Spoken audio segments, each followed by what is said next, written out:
This section examines disc brake pads. Disc brake pads consist of friction material bonded onto a steel backing plate. The backing plate has lugs that locate the pad in the correct position in relation to the disc.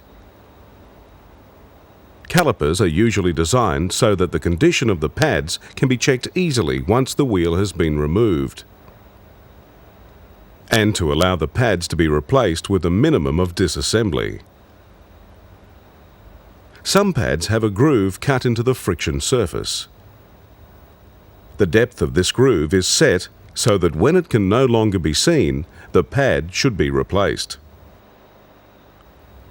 Some pads have a wire in the friction material at the minimum wear thickness. When the pad wears to this minimum thickness, the wire touches the disc as the brakes are applied.